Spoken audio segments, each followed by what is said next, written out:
पहला, धन संग्रह। अच्छे मार्ग से धन संग्रहित करें और संग्रहित धन के 3 भाग करके एक भाग धन वृद्धि में, एक भाग उपभोग में और एक भाग धर्म कर्म में व्यय करें। इससे जीवन में सफलता मिलती है। दूसरा, क्रोध का त्याग। क्रोध कभी नहीं करना चाहिए और न ही क्रोध उत्पन्न करने वाले वचन बोलने चाहिए। क्रोध से विवेक नष्ट हो जाता है और विवेक के नष्ट होने से जीवन में कई संकट खड़े हो जाते हैं। तीसरा, भोजन का त्याग। शिवरात्रि व्रत करने से व्यक्ति को भोग एवं मोक्ष दोनों ही प्राप्त होते हैं और महान पुण्य की प्राप्ति होती है। पुण्य कर्मों से भाग्य उदय होता है और व्यक्ति सुख पाता है। चौथा, संध्या काल। सूर्यास्त से दिनास्त तक का समय भगवान शिव का समय होता है, जबकि वे अपने तीसरे नेत्र से त्रिलोक्य, तीनों लोक को देख रहे होते हैं और वे अपने नंदीगणों के साथ भ्रमण कर रहे होते हैं।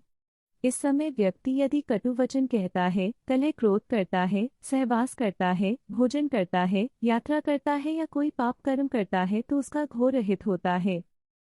पांचवा, सत्य बोलना। मनुष्य के लिए सबसे बड़ा धर्म है सत्य बोलना या सत्य का साथ देना, और सबसे बड़ा अधर्म है असत्य बोलना या असत्य का साथ देना।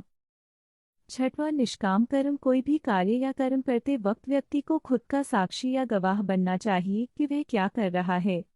अच्छा या बुरा सभी के लिए वही खुद जिम्मेदार होता है। उसे यह कभी भी नहीं सोचना चाहिए कि उसके कामों को कोई नहीं देख रहा है।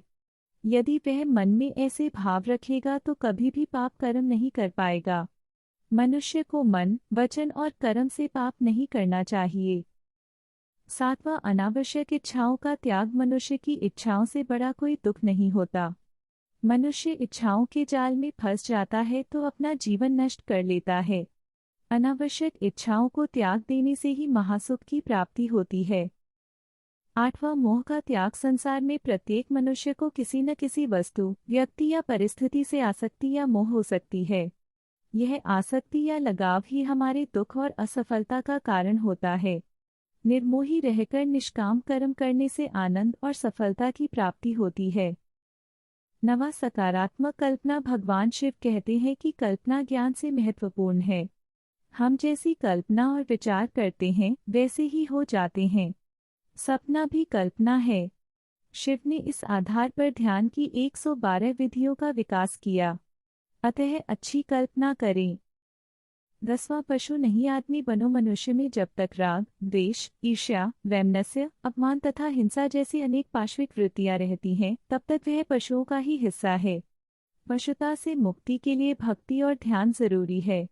भगवान शिव के कहने का मतलब यह है कि आदमी एक अजायब घर है। आदमी कुछ इस तरह का पशु है जिसमें सभी तरह के पशुओं और पक्षियों की प्रवृत्तियां विद्यमान हैं। आदमी ठीक तरह से आदमी जैसा नहीं है। आदमी में मन के ज्यादा सक्रिय होने के कारण ही उसे मनुष्य कहा जाता है, क्योंकि वह अपने मन के अधीन ही रहता है।